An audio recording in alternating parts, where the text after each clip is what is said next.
brought to you by V-Guard. તો રાજકોટથી કોંગ્રેસના ઉમેદવાર પરેશ ધાનાણીએ પણ આજે ઉમેદવારી નોંધાવી છે। પરેશ ધાનાણી જે કોંગ્રેસના ઉમેદવાર છે, પરસોત્તમ રૂપાલાની ઉમેદવારી રદ ન કરવામાં આવતા આ પરેશ ધાનાણીએ પણ ફોર્મ ભર્યું છે। તેમણે દાવેદારી કરી છે। પરેશ ધાનાણી વિશ્વકર્મા મંદિર અને કબા ગાંધીના ડેલામાં તેઓ દર્શન કર્યા અને ભગવાનના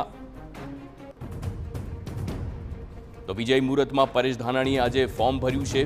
ક્ષત્રિયોના વિરોધ બાદ ધાનાણીએ ચૂંટણી લડવાનું મન બનાવ્યું હતું અને ત્યારબાદ હાલ વિજય મુહૂર્ત બહુમાળી ચોક ખાતે સભા સંબોધીને ધાનાણીએ ઉમેદવારી પત્રક ભર્યું છે। આ સીધા દ્રશ્યો રાજકોટથી, જ્યાં કોંગ્રેસના ઉમેદવાર પરેશ ધાનાણીએ ઉમેદવારી નોંધાવી છે। પરસોત્તમ રૂપાલાની ટિકિટ રદ ન થતા ક્ષત્રિયો સામેનો જે વિરોધ હતો અને વિરોધ બાદ પરેશ ધાનાણી મેદાનમાં ઉતર્યા અને કોંગ્રેસ તરફથી તેમણે આજે ઉમેદવારી પત્રક ભર્યું છે। વિજય મુહૂર્તમાં 12:39નો સમય જે વિજય મુહૂર્ત હોય છે અને તેમાં જ આજે તેમણે પણ ફોર્મ ભર્યું છે। તો આજે ઉમેદવારી પત્ર ભરવાનો દિવસ અને ત્યારે ભાજપની સાથે કોંગ્રેસના પણ દિગ્ગજ નેતાઓ ઉમેદવારી પત્રક ભરવા પહોંચ્યા છે। રાજકોટમાં કોંગ્રેસના ઉમેદવાર પરેશ ધાનાણીએ ઉમેદવારી પત્ર ભર્યું। સ્નેહીજનો એક રણના મેદાનમાં નાના એવા મધ્યમ વર્ગી ખેડૂતના દીકરાને કાર્યકર્તાને આશીર્વાદ આપવા આવ્યા છો। આપ સૌનો હૃદયથી આભાર માનું છું। મારા રંગીલા રાજકોટની ભૂમિને વંદન કરું છું। આપણી વચ્ચે ગુજરાત પ્રદેશ કોંગ્રેસ સમિતિના પ્રમુખ આદરણીય શક્તિસિંહભાઈ, માનની જગદીશભાઈ, માનની સિદ્ધાર્થભાઈ, માનની સુદાનભાઈ સહિત બધા જ હાકમ જેવા આગેવાનો બેઠા છે। બધાને ઓળખું છું, કારણ કે ઘણા વર્ષો કાર્યકર્તા બની આપ સૌની વચ્ચે કામ કરવાનો અવસર મળ્યો। પણ આજ ઇન્ડિયા ગઠબંધનના સૌ સન્માનની હાકમ જેવા આગેવાનો, મુરબ્બીઓ, મારા સારથીઓ, વહાલા પત્રકાર ભાઈઓ, આપ સૌ જાણો છો કે આજ લોકસભાની ચૂંટણીના પડઘમ વાગી ચૂક્યા છે।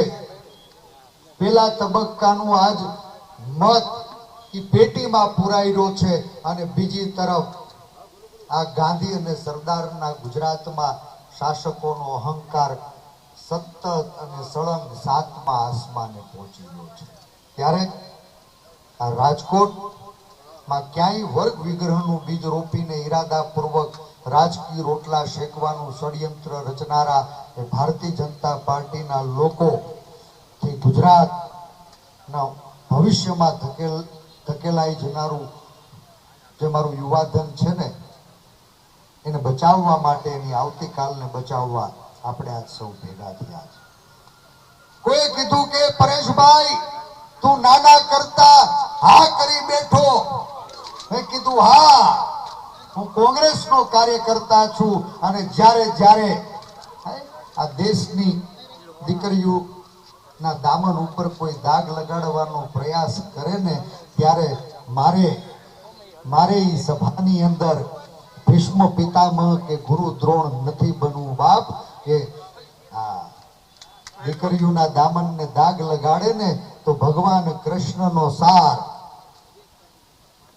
ભગવાન રામ જીવનની મર્યાદા, ભગવાન કૃષ્ણ જીવન જીવવાની કળા અને રામ ભગવાને ચીંધેલી મર્યાદા જ્યારે કોઈ ઓળંગે ને ત્યારે જ મહાભારત થાય। આજ ભારતીય જનતા પાર્ટીએ આ રાજકોટના રણ મેદાનમાં મહાભારતને નોતરું આપ્યું છે। ત્યારે ગીતાનું જ્ઞાન લઈ અને મારી માતા કુંતાએ અભિમન્યુને બાંધી રાખડી,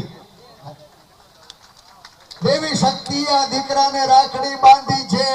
એક અભિમન્યુ હાથમાં કોઠે અટવાઈ ગયો તો સાહેબ, હું તો 2002માં દૂધ પીતા પીતા અમરેલી વાળાએ મને જીતાડ્યો અને આજ 22 વર્ષ વીતા આ રાજકોટ મારા સૌરાષ્ટ્રનું હૃદય કહેવાય બાપ। એક દૂધ પીતા છોકરાને અમરેલી વાળાએ વિધાનસભામાં મોકલ્યો તો હવે તો 22 વર્ષે છાછ પણ ફૂકી ફૂકીને પીવ। આ રાજકોટનું પાદર મને આ દેશની સંસદમાં રાજકોટનો અવાજ બનવા મોકલશે એવો મને વિશ્વાસ છે। બપોરનું ટાણું છે। આજ 19મી એપ્રિલે Brought to you by V-Guard.